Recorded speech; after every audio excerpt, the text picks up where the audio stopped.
Magandang araw mga kart lover, meron tayong bigyan ng reaksyon dito, courtesy video ng isa sa ating mga ka-vlogger. Makichismis muna tayo. Sino nga ba itong si Atong Ang? At gaano ba ito katinig sa chicks? Well, dito sa video ito ay makikita natin ang napakagandang mga babae, mga jowa ni Mr. Atong Ang. At dito malalaman natin na napakatinig pala ng taong ito sa chicks. Narito ang video, atin panoorin. Sa dinami-dami ng mga babaeng na link at nadikit sa pangalan ng business tycoon na si Atong Ang, iisa lang ang inamin niya sa publiko. Ilang araw kasi bago ipagdiwang ang araw ng Pasko, ay lumabas sa mga bali-balitang nagkakamabutihan na sina Atong at aktres na si Sunshine Cruz. Base na rin ito sa mga lumabas na litrato at videos na kuha sa kanila ng mga netizens. Ang makikita naman sa kilos nilang dalawa ay hindi masasabing gawa-gawa lamang dahil very obvious na nasa isang relasyon na sila. Hindi na nga nagtago ang dalawa at nagpakita na sa maraming tao na sila ay magkasama. Nakita ang pagdalo nila ng kasal nito lamang December kung saan magkasabay silang naglakad dahil sila ang isa sa mga pares na kinuha bilang ninong at ninang ng ikakasal. Pero sa pag-amin ni Atong sa kanilang relasyon ni Sunshine, marami tuloy ang nag-iisip kung ano na ang estado ng relasyon ng businessman sa kanyang unang asawa. Ito mga ka-art lover nang malaman ito ni Gretchen Barreto ay di ba? Sumabog ang galit ni Gretchen nang malaman na jowa na rin ni Atong Ang itong showbiz personality na si Sunshine Cruz. Ito ay medyo bata ito kay Gretchen Si Gretchen ay ano na yan, matanda na yan. Nasa 57 years old na yata si Gretchen. Pero si Sunshine ay batang-bata kaya ayan, iniwan si Gretchen Barreto para dito kay Sunshine. At ito yung huling narinig natin na maintain or steady girlfriend ni Atong Ang, di ba? Mga card lover. Meron ba kayong alam? Paki-comment sa ating section mamaya. Sa ating comment section kung meron kayong alam na bagong chika babes ni Atong Ang pagkatapos nitong si Sunshine Cruz. Meantime, balik tayo sa chismis. Si Atong ay isang malaking question mark pa rin sa publiko ang katayuan ng kasal ng kanyang legal wife. Hindi rin naman kasi showbiz ang kanyang asawa na makikilala sa pangalang Iris Ang.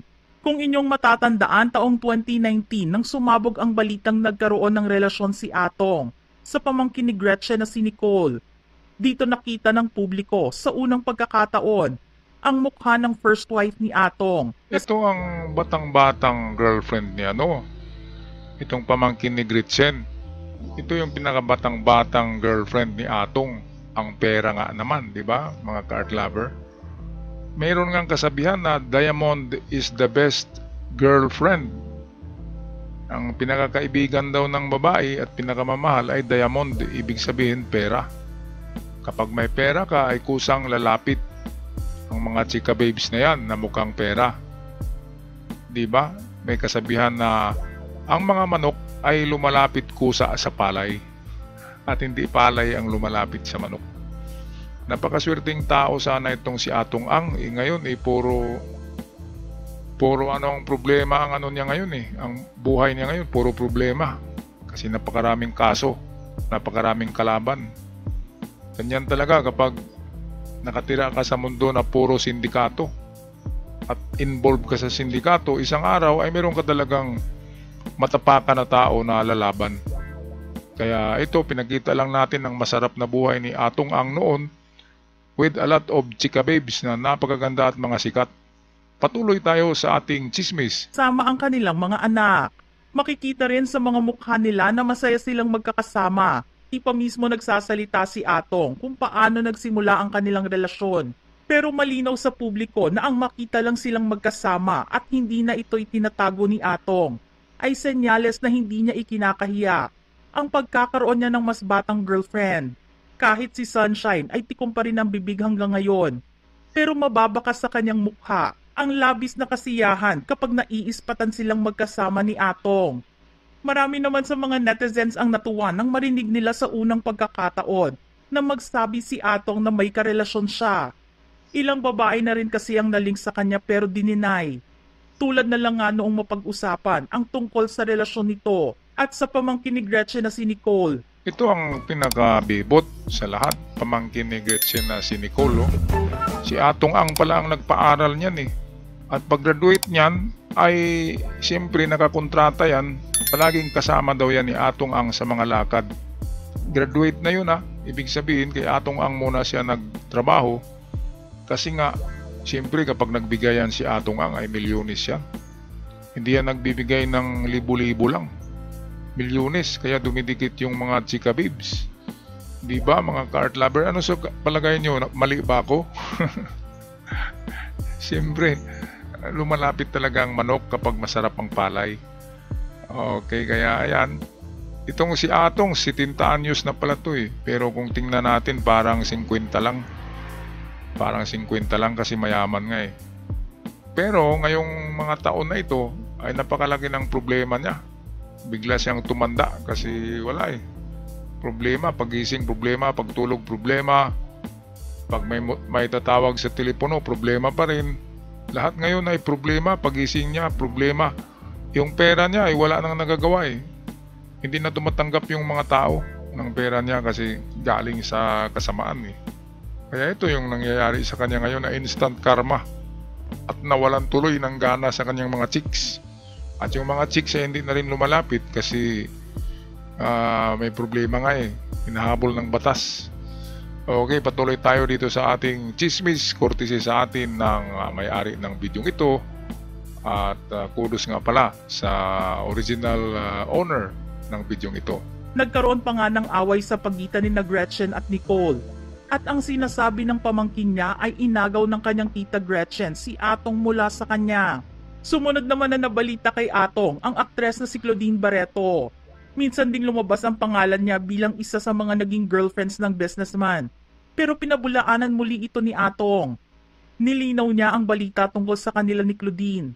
Sinabi nito na tumulong lang siya sa anak ng kanyang kaibigan na nagkaroon ng problema kay Claudine. Ang isa pang aktres na nalink din sa pangalan ni Atong noong late 80s ay si Christine Garcia. Ang balita naman sa kanilang dalawa ni Atong ay hindi lang nahinto sa pagkakadawit ng pangalan nila sa isa't isa dahil nagkaroon sila ng relasyon at nagkaroon pa ng anak ang businessman sa dating aktres. Hindi naman mawawala sa listahan ng mga babaeng nalink sa pangalan ni Atong ang pangalan ng dating aktres na si Gretchen Barreto. Ayan, mamaya balikan natin yan Dito muna tayo kay Christine Garcia. Ito. Si Christine Garcia ay isa sa mga magandang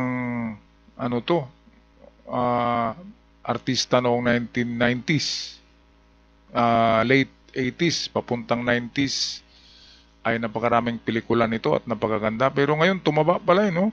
Ipumangit eh. Kaya iniwan ni Atong Ang at siyempre hanap na naman ng bebot. Bibot. Kaya ito, tingnan nyo ang mukha ngayon ni, ang laking pagbabago. Ito yung 1980s, which is 18 years old pa yan. Ito yung nanay na siya. Di mo na makilala eh. Ang laki kasi ng allowance niya kay Atong. Kaya shopping ng shopping, kain ng kain. Kaya ganyan ang nangyari sa kanya. Lumubo at hindi mo na makilala yung pagmumukha. Well, punta na tayo dito kay Greta. Ito, inaway nga ni Greta yung kanyang pamangkin, no? At yung pamangkin, nagawayan sila. Siya nga pala, inuubos pala ni Atong ang lahat ng mga Barreto eh. Inuubos niya eh. Claudine, di ba? Yung si Marjorie, parang nagkaroon din sila eh. Gretchen Barreto at saka Nicole Barreto, di ba? 4 eh. Nako, ang swerte naman talaga ni Atong Ang, bilyonaryo. Ngayon, problemado. Alin ba ang gusto niyo mga card lover? Magiging bilyonaryo o magiging problemado to the max? Nakatulad nitong nangyari kay Atong Ang. Alright, pag-comment sa ating comment section down below at sa mga bago pa lamang sa channel, huwag kalimutan mag-subscribe para palagi tayong updated at napakalaking tulong para sa akin. Hanggang sa muli, paalam!